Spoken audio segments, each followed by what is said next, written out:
नमस्कार विद्यार्थियों। पसीने की स्याही से जो लिखते हैं अपने इरादों को, उनके मुकद्दर के पन्ने कभी कोरे हुआ नहीं करते। आज की इस ऑनलाइन कक्षा में आप सबका स्वागत। आज हम कक्षा नवम के राजस्थान अध्ययन का प्रथम अध्याय 1857 की क्रांति को पढ़ेंगे। जैसा कि आप सबको विदित है, 1857 की क्रांति जो भारत का पहला स्वतंत्रता संग्राम भी कहा जाता है। कई कई इतिहासकारों ने इसके बारे में अपनी अलग अलग राय दी है। कुछ इतिहासकार इसे एक सैनिक विद्रोह मानते हैं, तो कुछ इसे आजादी के लिए किया गया एक सामूहिक प्रयास मानते हैं। वीर विनायक दामोदर सावरकर द्वारा लिखी 1857 का प्रथम स्वातंत्र्य समर पुस्तक इसी बात का उदाहरण है। तो इस क्रांति को पढ़ने से पूर्व इस क्रांति की पृष्ठभूमि के बारे में हम सब जानेंगे। क्रांति क्यों होती है? जैसे अगर आप इतिहास उठाकर देखें तो हमें रूस की क्रांति है, फ्रांस की क्रांति है, आदि बहुत सारी क्रांतियां पढ़ने को मिलती है। क्रांति का मतलब होता है किसी एक निश्चित उद्देश्य के लिए किया गया एक सामूहिक प्रयास क्रांति कहलाती है। तो ये 1857 की क्रांति ये भी आजादी के लिए किया गया एक प्रयास थी। 1857 की क्रांति की पृष्ठभूमि में हम जाते हैं, तब हम देखते हैं कि 1857 की क्रांति के पृष्ठभूमि में जाने से पूर्व भारत में मुगलों का वर्चस्व था, लेकिन धीरे धीरे मुगलों का जो वर्चस्व था वो भारत में कमजोर पड़ता दिख रहा था। तब दक्षिण भारत में एक बहुत ही शक्तिशाली साम्राज्य जिसे मराठा साम्राज्य के नाम से जाना जाता है, उसका उद्भव होता है। और ये मराठा जब केंद्र में शक्ति की शून्यता थी तो मराठा राजस्थान की तरफ आकृष्ट हुए और राजस्थान की तरफ उन्होंने देखा और आक्रमण करने की सोची।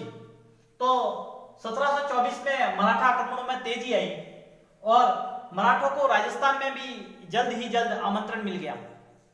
बूंदी के महाराजा उस समय थे बुद्ध सिंह हाड़ा, और दलेर सिंह की आपसी फूट के कारण जय सिंह की जो बहन थी जिसका नाम अमरपुरी था, उन्होंने राजस्थान में मराठों को सर्वप्रथम आमंत्रण भेजा ताकि वो इस बूंदी के जो हल है उसको निभा सके या निपटा सके।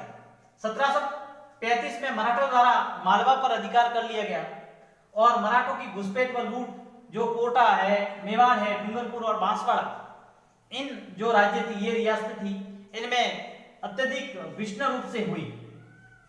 1734 में सवाई जय सिंह के मध्यस्थता से एक हुड्डा सम्मेलन बुलाया गया।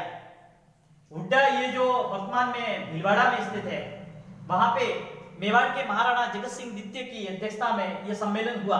इस सम्मेलन का जो मुख्य उद्देश्य था वो राजपूतों की एकता था, राजपूतों को एक करना। राजस्थान में जो राजपूत थे वो आपस में लड़ते रहते थे।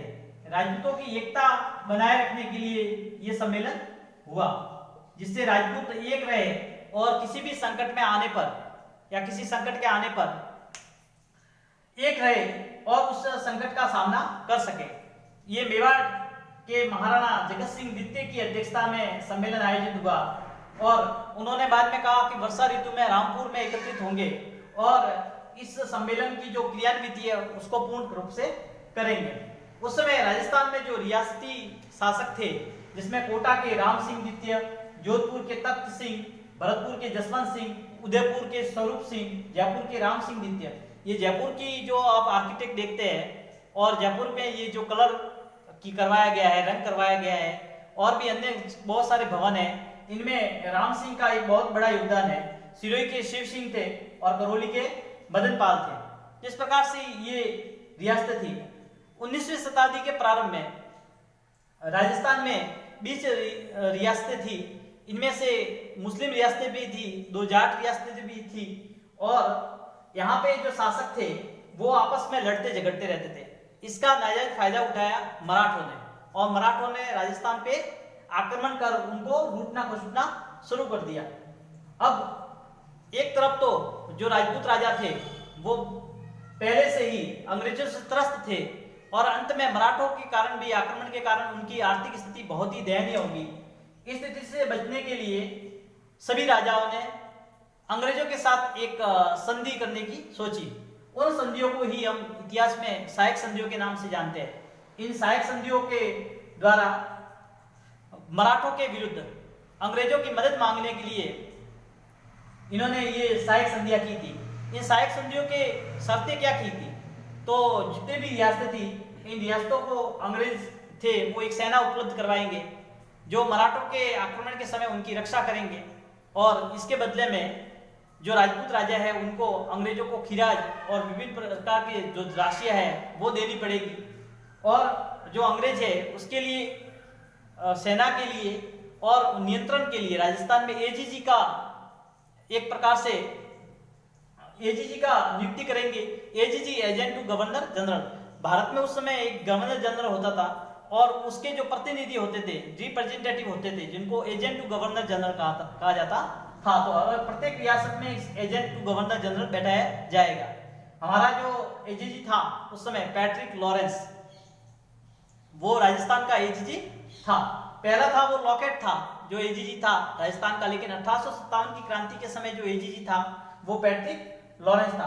तो इस प्रकार से मराठों ने राजस्थान के शासकों को त्रस्त कर दिया था, लेकिन मराठों के से बचने के लिए राजस्थान के शासकों ने अंग्रेजों से सहायक संधियां की थी।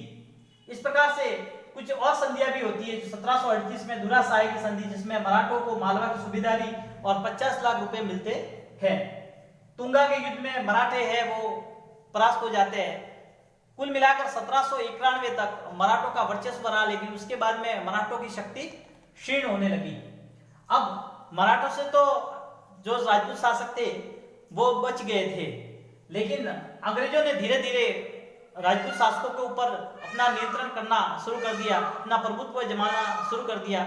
उन्होंने अवध को हड़प लिया, और भी कई सारे राज्य थे, वो विभिन्न प्रकार के जो नीति नियम थे वो बनाकर उनको हड़पने लगे और हस्तक्षेप करने लगे। प्रत्येक राज्य की जो गुप्त जानकारी थी या फिर उनके गोपनीय जो समाचार थे उनके अंदर भी हस्तक्षेप किया जाना लगा। इस कारण से राजस्थान में 1857 की क्रांति का जो है प्रारंभ हुई। राजस्थान में उस समय सैनिक छावनियां होती थी। कुल मिलाकर 6 सैनिक छावनियां थी, जिसमें नसीराबाद, नीमच, ब्यावर, खेरवाड़ा, देवली, एरनपुरा, ये 6 सैनिक छावनियां थी। नसीराबाद जो अजमेर में था, नीमच एकमात्र स्थान जो वर्तमान में एमपी में है, मध्य प्रदेश में है, ब्यावर ये भी अजमेर में, खेरवाड़ा, देवली और एरनपुरा। एरनपुरा उस समय सिरोही में था, वर्तमान में ये पाली के अंतर्गत पड़ता है। खेरवाड़ा, देवली टोंक में पड़ता है। इस प्रकार से ये 6 सैनिक छावनियां थी। उस समय जो प्रथम जो विद्रोह होता है वो नसीराबाद की छावनी से होता है। ये नसीराबाद की छावनी से जो विद्रोह होता है वो 28 मई 1857 को होता है।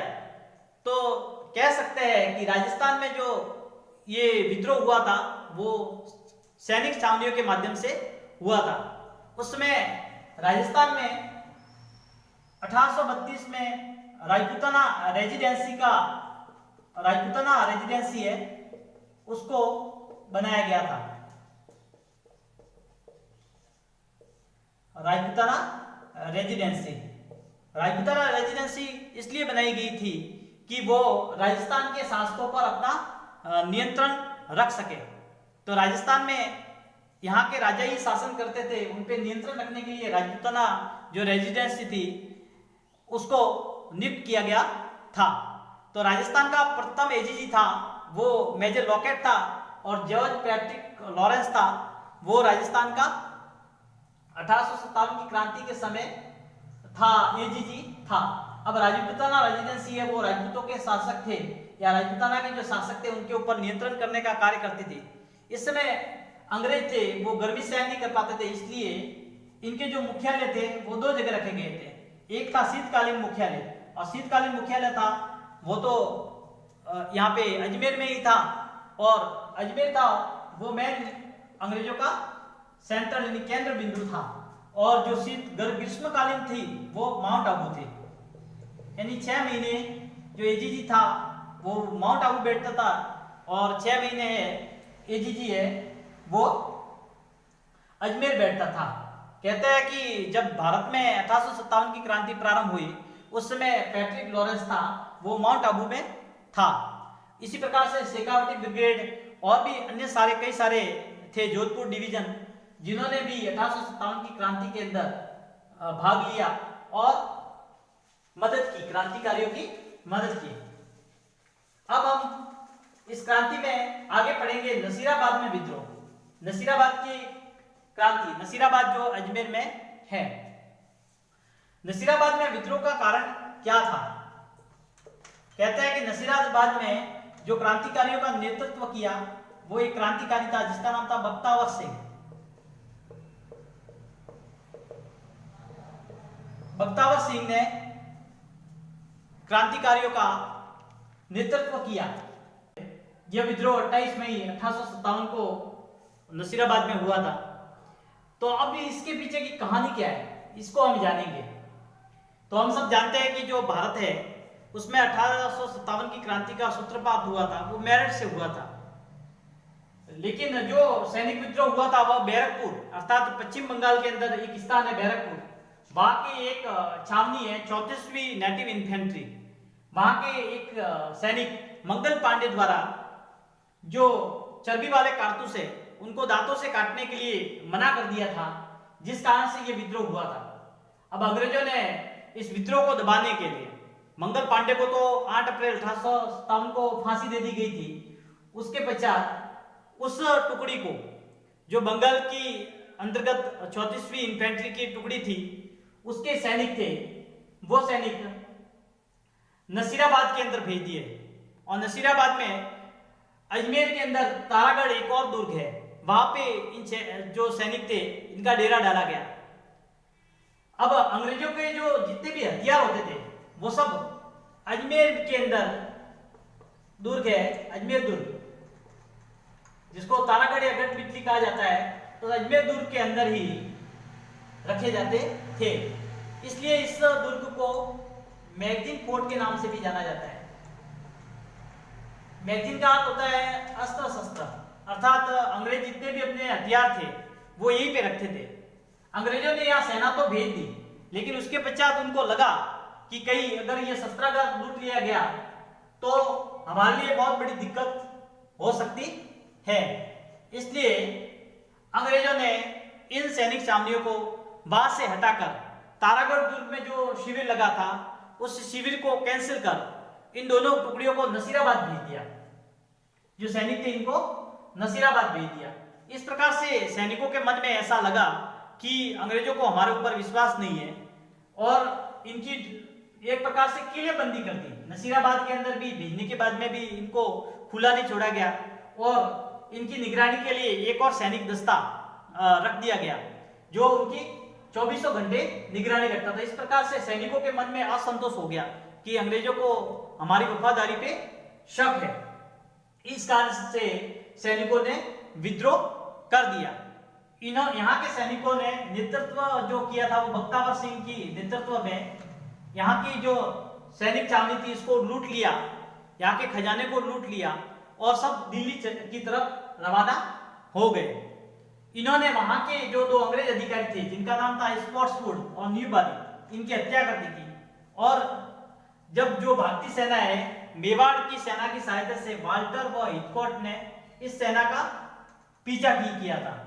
एक अंग्रेज अधिकारी थे पिचार्ड, उन्होंने अपना एक कथन कहा था कि अगर ये सैनिक विद्रोह करके नसीराबाद की से अगर दिल्ली की तरफ न जाकर अगर अजमेर दुर्ग यानी मैगजीन फोर्ट की तरफ जाते और वहां का जो हथियार या अस्त्रागार है उसको लूट लेते तो 1857 की क्रांति कुछ और ही होती, अर्थात ये क्रांति सफल हो जाती।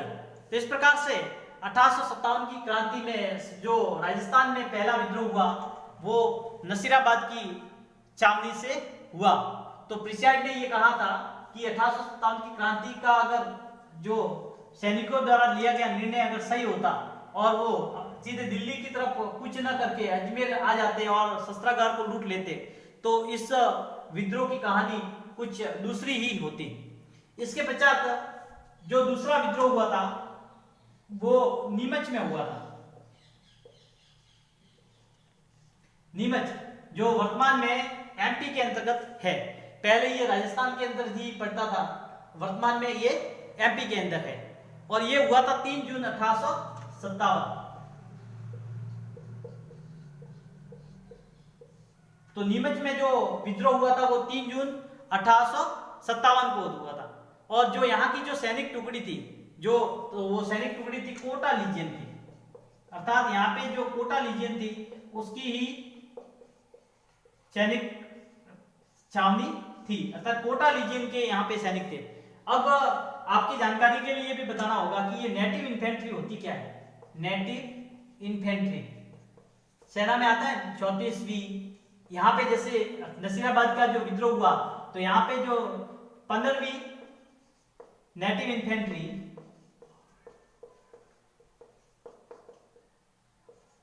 और 30वीं इन्फेंट्री के द्वारा यहाँ पे ये आंदोलन हुआ था, ये क्रांति हुई थी, विद्रोह हुआ था।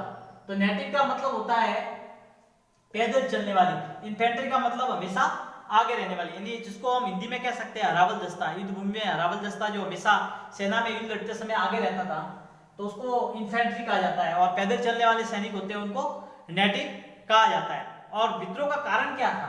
तो यहाँ पे एक अंग्रेज अधिकारी था जिसका नाम था कर्नल एबॉट। कर्नल एबॉट, इस कर्नल एबॉट ने सैनिकों को वफादारी की शपथ दिलवाई थी, यानी वो अंग्रेज के प्रति हमेशा वफादार रहे थे। इस प्रकार से सैनिकों के मन में गुस्सा फूट गया कि आपने हमारे साथ में इस प्रकार से वफादारी की कस्में खाकर अवध को हड़प लिया और कुशासन का आरोप लगाकर अन्य बहुत सारे जो रियासतें थी उनका भी शासन था वो हड़प लिया, और आप हमसे वफादारी की शपथ लेते हो। तो इस प्रकार से कर्नल एबॉट के प्रति जो क्रांतिकारी थे उनका गुस्सा फूट पड़ा और उन्होंने विद्रोह कर छावनी को लूटा।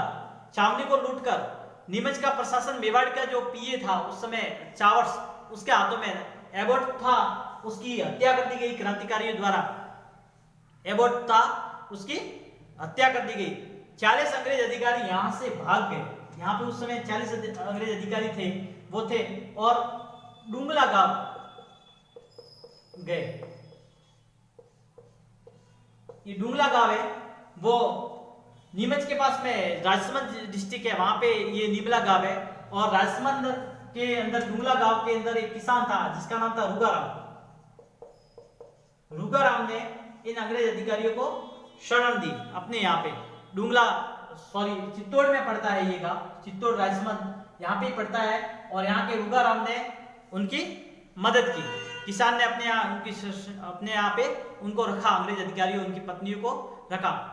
अब सावर्स था वो अंग्रेज अधिकारियों को उदयपुर ले गया, यहां से डुंगला गांव से उदयपुर। और उदयपुर के अंदर पिचोला लेक के अंदर एक स्थान है जग मंदिर, वहां पे उस समय शासक थे उदयपुर के स्वरूप सिंह।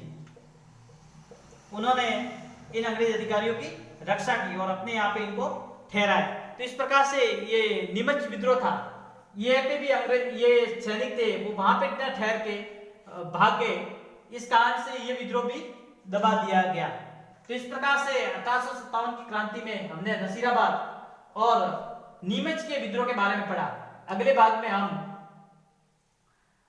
आउवा के विद्रोह के बारे में, कोटा के विद्रोह के बारे में, एरनपुरा विद्रोह के बारे में पढ़ेंगे। तो आज के आपके जो प्रश्न रहेंगे वो आप अपनी नोटबुक में लिखेंगे कि 1857 की क्रांति राजस्थान में कब हुई थी। 1857 की क्रांति राजस्थान में कब हुई थी। दूसरा प्रश्न रहेगा 1857 की क्रांति के समय कितनी सैनिक छावनियां थी। धन्यवाद।